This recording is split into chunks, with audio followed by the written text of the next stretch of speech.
Bienvenidos al capítulo número 4 de Sketching Duos.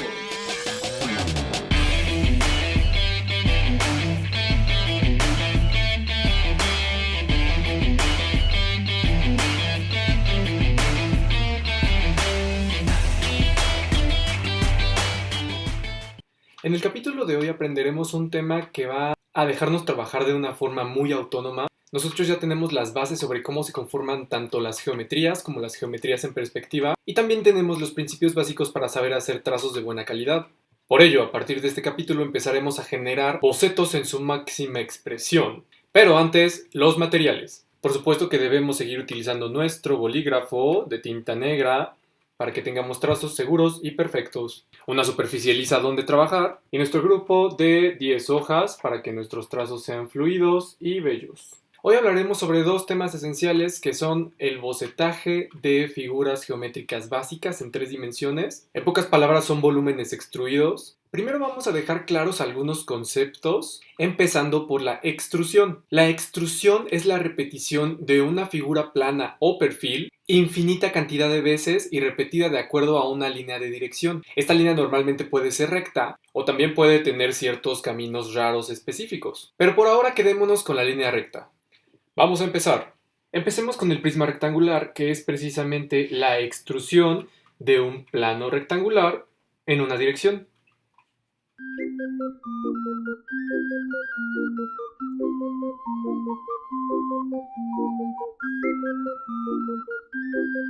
Como vieron aquí, el prisma rectangular es una figura en realidad muy sencilla. Se puede generar un primer plano, ya sea el superior, un frontal o un lateral.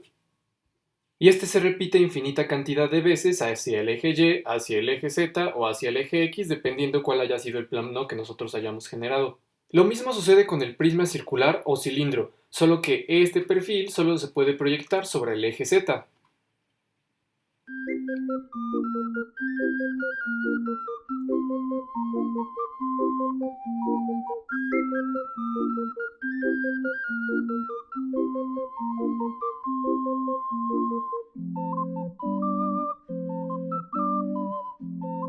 Quedaría más o menos así. Y finalmente viene la esfera.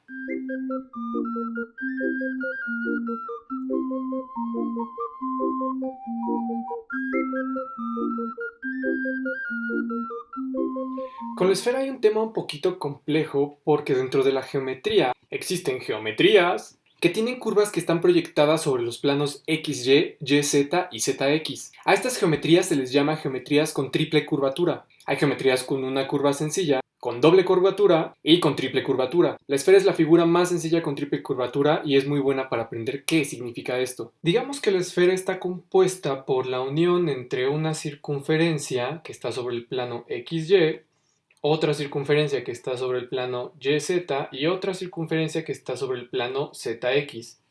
Como les había dicho en el video anterior, estos planos XY, YZ y ZX les van a ayudar muchísimo para aprender a interpretar y a reproducir estas geometrías complejas, sobre todo si tienen curvas en más de un plano. Finalmente, la conjunción de estas circunferencias en distintos planos nos darían un volumen esférico.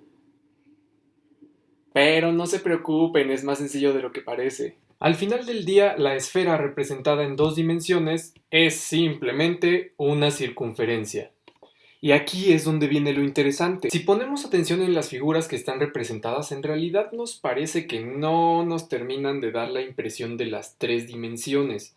Algo en nuestra cabeza está intentando buscar esa parte que no termina de hacer las 3 dimensiones. Sin embargo, nuestro cerebro es tan inteligente que completa las cosas que no están él mismo. Sí, todo el tiempo nuestro cerebro nos está mintiendo y completa cosas para no hacernos sentirnos mal.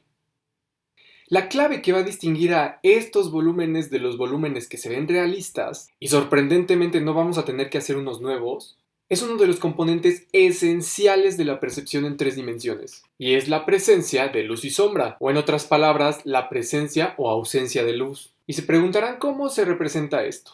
Hablemos sobre el achurado, achurado o hatch. Este término se refiere a una serie de patrones lineales o con formas que sirven para rellenar figuras, y que nosotros vamos a utilizar para dar esta representación de profundidad, luz y sombra. Como nosotros estamos trabajando en una hoja blanca, lo ideal sería que aquellas áreas blancas en la hoja representarán la luz. Por consecuencia, cualquier otro trazo que no sea blanco, o sea, lo que hagamos con nuestra pluma, sería sombra.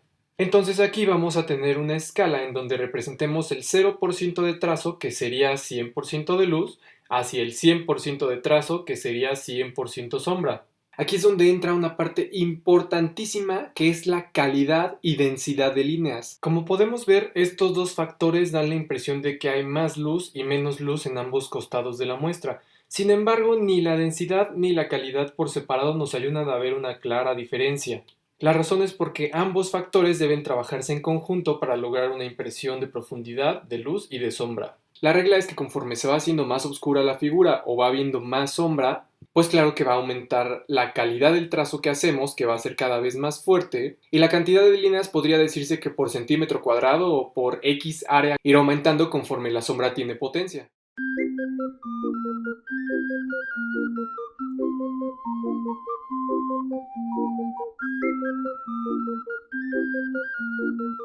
Y es así como entonces la conjunción de la densidad y la calidad de las líneas que hacemos con el ashurado nos van dando la impresión de luz y de sombra. Una de las cualidades principales del ashurado es que este debe ser un patrón, por lo cual las líneas que hagamos deben ser todas paralelas y deben tener la misma distancia unas de las otras. Así le daremos una impresión más profesional a nuestro dibujo, ya que la luz y la sombra van a estar representados por elementos que tienen cierto orden y cierta simetría, lo cual le va a dar muchísimo gusto a nuestro cerebro porque le encanta ver cosas ordenadas. Una vez que entendimos esta parte de cómo representar luz y sombra y una técnica eficiente para representarla, podemos hacer modificaciones sobre los volúmenes que habíamos dibujado anteriormente. Lo único que nos faltaría aquí y que tenemos en la vida real todo el tiempo es una fuente de luz. Para el caso de nuestros bocetos, la mayoría de las veces nosotros vamos a estar creando esta fuente de luz imaginaria en el aspecto en el que nosotros le vamos a dar una ubicación con respecto a nuestro volumen y podría decirse que también cierta intensidad. Lo que yo les recomiendo es que su fuente de luz siempre sea la misma para que ustedes se vuelvan expertos en la misma fuente de luz y puedan bocetar mucho mejor y mucho más rápido. Aunque tampoco está de más experimentar con distintas fuentes de luz desde distintas ubicaciones y con distintas intensidades. Incluso podrían jugar con estas fuentes de luz agregando más de una para un solo volumen. La recomendación que yo les daría es que su fuente de luz esté arriba, al frente y un poco de lado. Como si encerráramos cualquier volumen dentro de una caja, la fuente de luz impactaría perpendicularmente a este vértice y atravesaría todo nuestro volumen hasta el siguiente vértice, que está en contraposición al primero. Para este ejercicio de luz y sombra sí tendremos que examinar profundamente incluso las geometrías más sencillas y así saber en qué puntos tiene más reflejos de luz y en qué puntos no tiene ningún reflejo de luz, así como claro los puntos medios.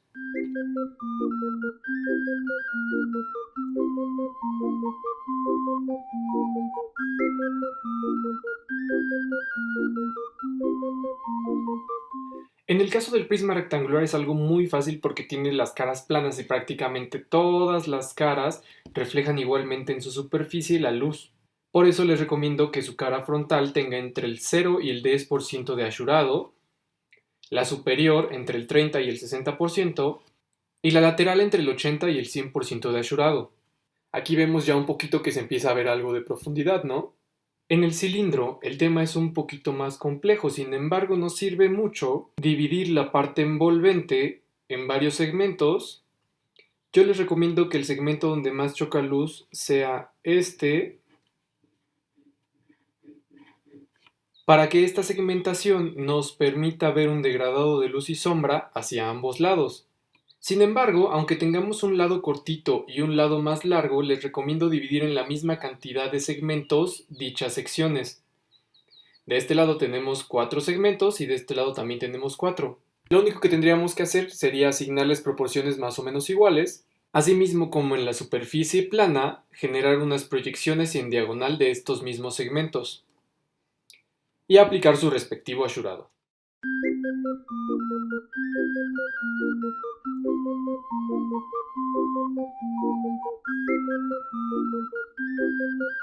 Un consejo bueno que les puedo dar es que primero trabajen con la densidad de líneas, pero con una misma calidad, y posteriormente vayan modificando la calidad de las líneas desde lo más oscuro a lo más claro, Y así no van a cometer la equivocación de meter un 30% de sombra en donde debería ir un 10, por ejemplo. Ya que al menos en esta cuestión del boceto, y si lo hacemos con bolígrafo, es más fácil poner que quitar, porque ya no podemos borrar ni quitar nada de lo que hicimos. Así que mejor pongan siempre de menos para después agregar en donde haga falta. Un detalle que va a ayudar mucho también es cambiar la densidad de las líneas o la calidad de línea sobre los bordes del dibujo de acuerdo a la proporción o al porcentaje que tengamos de sombra en esa sección.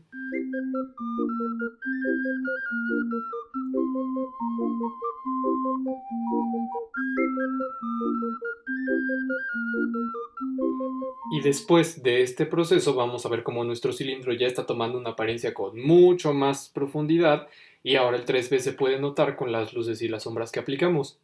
Los cilindros son muy buenos para comprobar qué tan bueno es nuestro manejo del asurado, entonces les recomiendo que practiquen mucho con cilindros. Y ahora vamos con la esfera. La esfera es un caso más o menos especial porque en esta también se tiene que hacer una segmentación del volumen, pero se tiene que hacer en diagonal hacia el piso, por lo cual nuestras segmentaciones van a ser una especie de elipses, y más importante aún es que la luz, al viajar a través del volumen, choca contra el piso y vuelve a botar en la parte posterior de la esfera. Entonces nuestra esfera en algún punto cerca del suelo en la parte posterior también va a tener brillo. En realidad es menos trágico de lo que parece, pero es un dato importante sobre la esfera. Y aquí simplemente aplicamos nuestro hatch.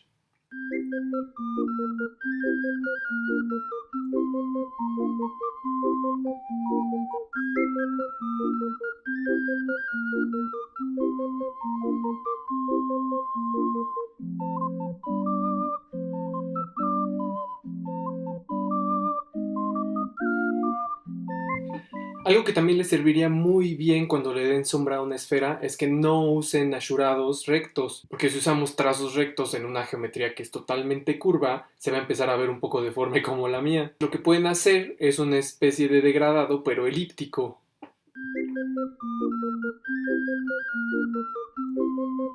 Aquí hay más o menos una muestra que no me encanta porque las líneas parecen rayas con pelos, pero también puede ser una opción para que hagan sus distintos ashurados en una esfera.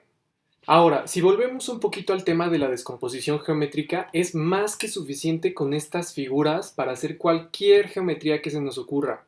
El truco está en identificar a qué geometría se parece la que queremos representar, distinguir si existe alguna especie de deformación a partir de la figura original, o en su caso que exista alguna otra figura que está incrustada o que está integrada con la primera, y poco a poco ir viendo cómo la luz se desplaza alrededor de estas geometrías que tal vez no son tan regulares como las que acabamos de hacer. En realidad, una vez que empiezas a analizar y te das cuenta cómo es que la luz se refleja o que empieza a tener ausencia alrededor de un volumen, es muy fácil representar cualquier tipo de volúmenes con luz y sombra. Y también al hacer este ejercicio en el que nosotros le asignamos una proporción de sombra o un porcentaje de sombra a cada volumen, es como vamos a ir distinguiendo cómo se ve más o menos realista. Y bueno, eso fue todo por el capítulo de hoy. Espero que hayan aprendido mucho y que les haya gustado. Para este ejercicio de la práctica yo creo que sería hacer un montón de volúmenes, intentar hacer mezclas de volúmenes y ver cómo estos se integran y cómo la luz trabaja alrededor de ellos, e intentar, ¿por qué no?, hacer objetos de la vida cotidiana. Por ejemplo, un celular o una computadora parte del prisma rectangular, tiene bordes voladitos, es más chaparrito, es más delgado, pero al final es algo muy parecido a un prisma rectangular. Si empiezan a explorar las geometrías que tienen a su alrededor, se darán cuenta de que en realidad es muy fácil saber cómo están compuestas, y una vez que sabemos cómo están compuestas, las podemos representar. Una buena práctica sería hacer unas 9 figuras distintas. Esto es 3 cubos, 3 cilindros, 3 esferas. Podemos hacer también pirámides, extrusiones de distintos perfiles como por ejemplo una estrella, prismas pentagonales, prismas hexagonales, tal vez aventarnos con un dodecaedro y por ejemplo botellas, empaques, electrónicos, electrodomésticos, y poco a poco se van a dar cuenta que en realidad las geometrías que tenemos a nuestro alrededor son cosas muy sencillas.